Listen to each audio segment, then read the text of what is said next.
حضرت علی رضی اللہ تعالیٰ عنہ سے روایت ہے کہ رسول اکرم صلی اللہ علیہ وآلہ وسلم نے فرمایا 7 ایسے اشخاص ہیں جنہیں تم قبر میں دفن کرو گے تو ان کے رخ قبلہ سے پھیر دیے جائیں گے۔ عرض کیا یا رسول اللہ صلی اللہ علیہ وآلہ وسلم، یہ کون لوگ ہیں جن کے رخ قبلے سے پھیر دیے جائیں گے؟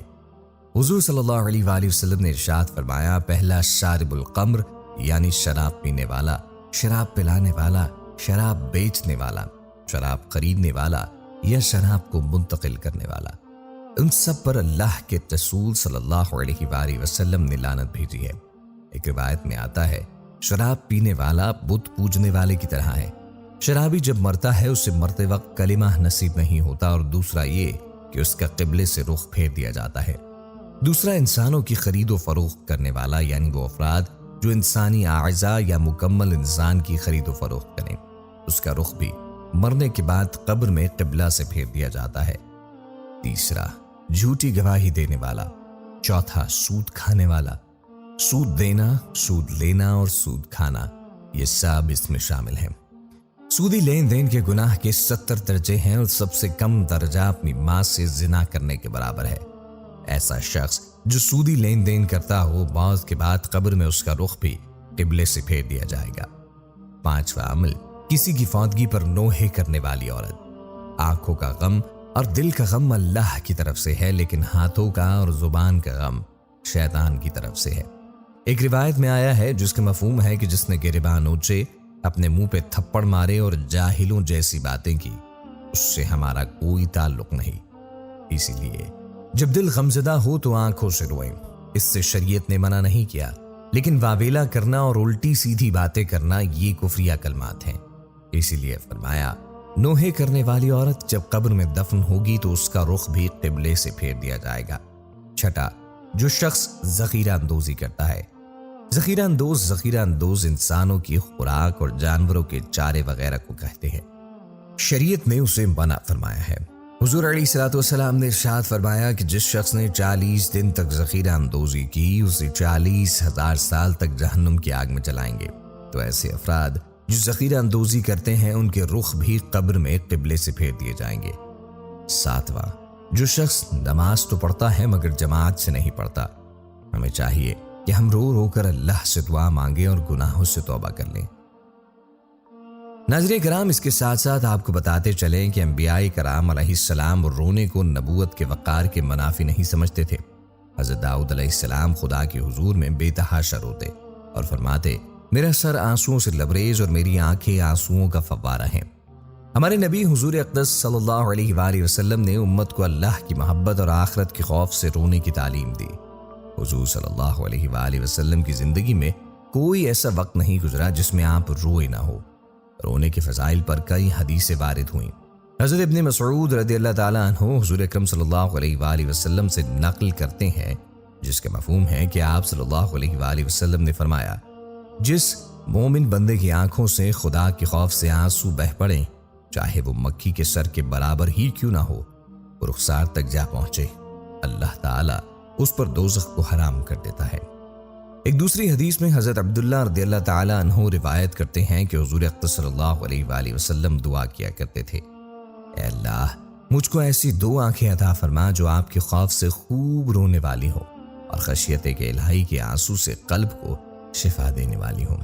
اس سے پہلے کہ آنسو جہنم کے عذاب سے خون ہو جائیں، نبی کریم صلی اللہ علیہ وآلہ وسلم ایک نوجوان صحابی کے پاس سے گزرے، قرآن پاک کی تلاوت کر رہے تھے۔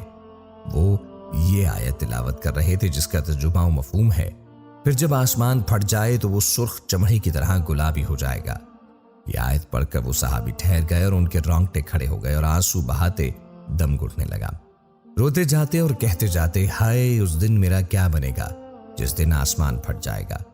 حضور اکرم صلی اللہ علیہ وآلہ وسلم نے ان کی گریائے آہوزاری سن کر ارشاد فرمایا کہ اے نوجوان، اس ذات کی قسم جس کے قبضے میں میری جان ہے، تمہارے رونے پر فرشتے بھی رو رہے تھے۔